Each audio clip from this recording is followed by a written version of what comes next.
اور تمہاری زندگی آسان ہو جائے گی، تمہاری نسلیں آباد ہو جائیں گی، تم جو کچھ بھی مانگو گے تمہیں ملتا چلا جائے گا۔ ناظرین محترم و سامعین کرام، اس لیے اس دن کو غفلت میں، سستی میں نہیں گزارنا۔ میں کہتا ہوں کچھ بھی نہ کر سکے تو یہ نماز پڑھ لیجئے گا اور کوشش کر کے روزہ رکھ لیجئے گا، پھر دیکھیے گا پورا سال کیسے بہاریں ملتی ہیں، کیسے انعامات کی بارش ہوتی ہے، کیسے تمہارا گھر مال و دولت سے بھرا رہتا ہے، کیسے تمہارے گھر میں برکت ہوتی ہے، کیسے انوار و تجلیات تمہارے اوپر برستے ہیں۔ ناظرین محترم، اس لیے کہ پھر آپ نے جب عاشورہ کا دن اس طرح گزارا، جو نماز آپ کو بتانے لگا ہوں، سب سے پہلے یہ بات ذہن میں رکھیے گا کہ آپ نے کتنی رکعتیں پڑھنی ہے، یعنی کتنی رکعت پڑھنی ہے۔ آپ نے بھائی جان 2 رکعتیں کر کے نماز پڑھنی ہے، نماز پڑھنا ہے۔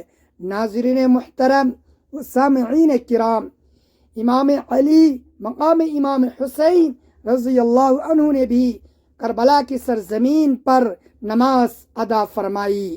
جب آپ یہ نوافل نماز پڑھیں گے تو پھر اس کی برکتوں کا اندازہ ہی نہیں کہ کتنی برکتیں آپ کو ملیں گی۔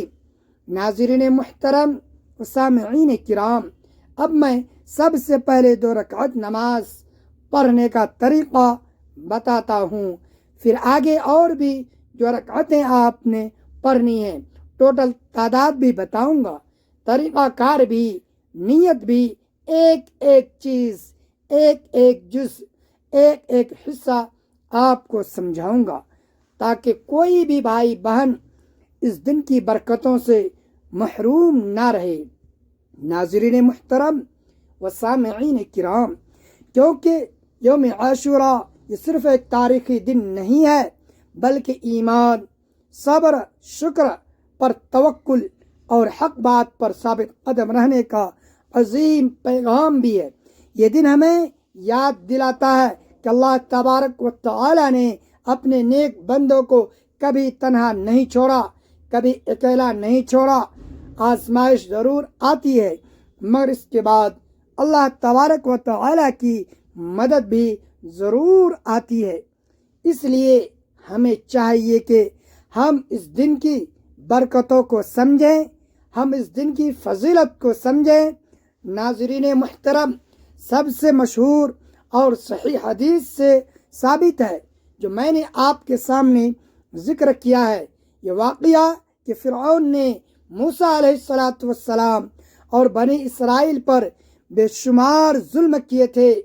جب اللہ تبارک و تعالی نے موسیٰ علیہ السلام کو اپنی قوم کے ساتھ مصر سے نکلنے کا حکم دیا تو فرعون اپنے لشکر سمیت ان کے پیچھے نکل پڑا، ان کا پیچھا کرنے لگا۔ آگے سمندر تھا، پیچھے فرعون کا لشکر۔ بنی اسرائیل گھبرا گئے، ڈر گئے اور کہنے لگے اب تو ہم پکڑے جائیں گے۔ موسیٰ علیہ السلام نے پورے یقین کے ساتھ فرمایا ہرگز نہیں، ہرگز نہیں، بے شک میرا رب میرے ساتھ ہے، وہ ضرور میری رہنمائی فرمائے گا، میری مدد فرمائے گا۔ اللہ تبارک و تعالی نے حکم دیا کہ اپنا عصا سمندر پر مارو، سمندر پھٹ گیا، راستہ بن گیا۔ حضرت موسیٰ علیہ السلام ان کی قوم محفوظ گزر گئی، جبکہ فرعون اور اس کا لشکر سمندر میں غرق ہو گیا، ڈوب گیا۔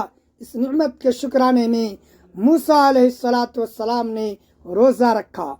رسول پاک صلی اللہ علیہ وسلم بھی اس دن روزہ رکھتے اور روزہ رکھنے کی ترغیب بھی دیتے۔ نوافل ذکر و اذکار پڑھنے کا حکم دیا گیا۔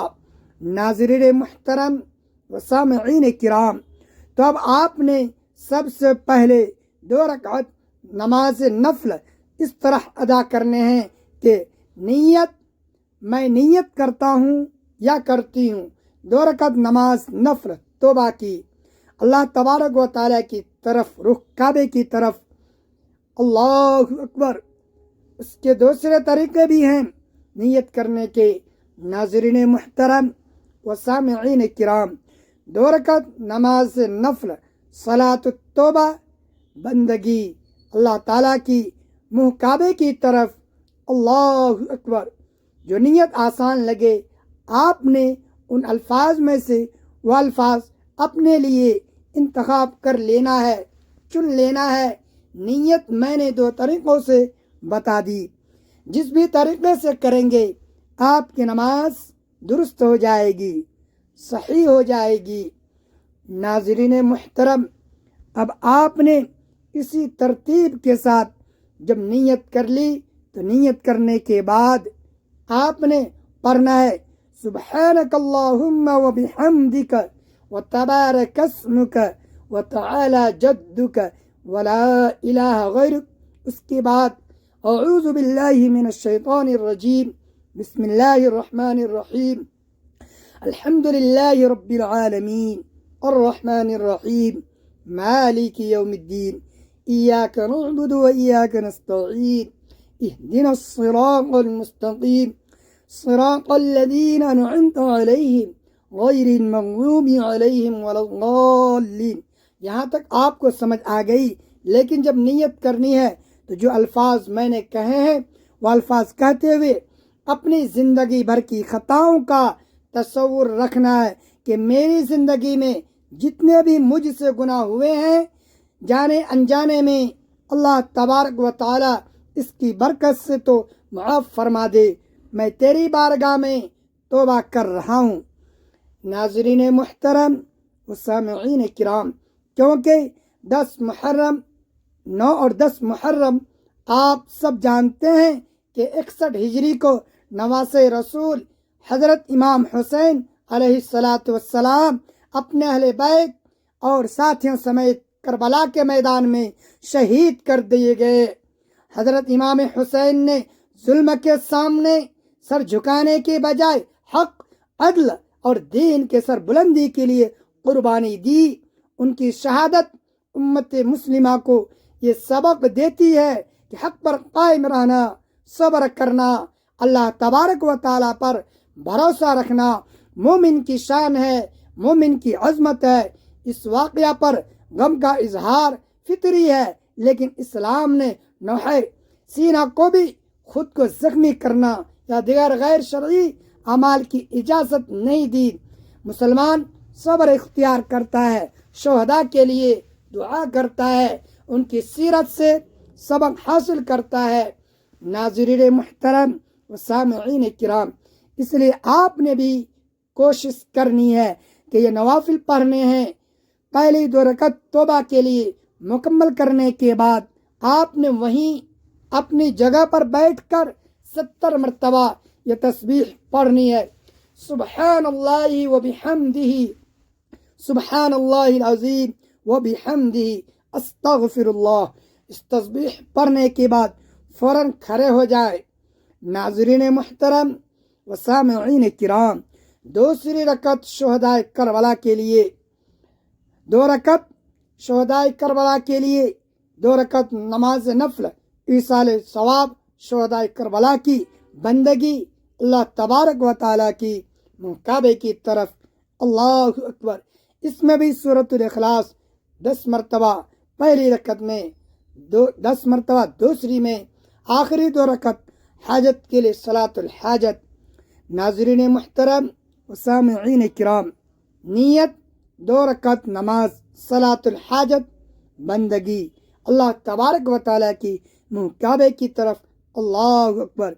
محترم و سامعین کرام، اس میں بھی سورۃ الاخلاص 100 مرتبہ، پہلی رکعت میں سورۃ الفاتحہ کے بعد سورۃ الکوثر 3 بار، پھر سورۃ الاخلاص 3 بار۔ دوسری رکعت میں بھی یہی ترتیب ہے۔ پھر سلام کے بعد بیٹھ کر درود پاک 10 بار پڑھنا ہے، یعنی درود ابراہیمی پڑھنا ہے۔ پھر سورۃ الاخلاص 100 بار پڑھنا ہے، یا قاضی الحاجات 111 بار پڑھنا ہے۔ پھر جتنا درود پاک پڑھ لیں، پھر تمام نوافل اور اذکار کا ثواب شہدائے کربلا کی روحوں کو اہل بیت کی بارگاہ میں پیش کر کے اللہ کی حضور حاجت طلب کریں۔ آپ سے گزارش ہے کہ اس ویڈیو کو صدقہ جاریہ کی نیت سے اپنے دوستوں کے ساتھ ضرور شیئر کرتے رہیں۔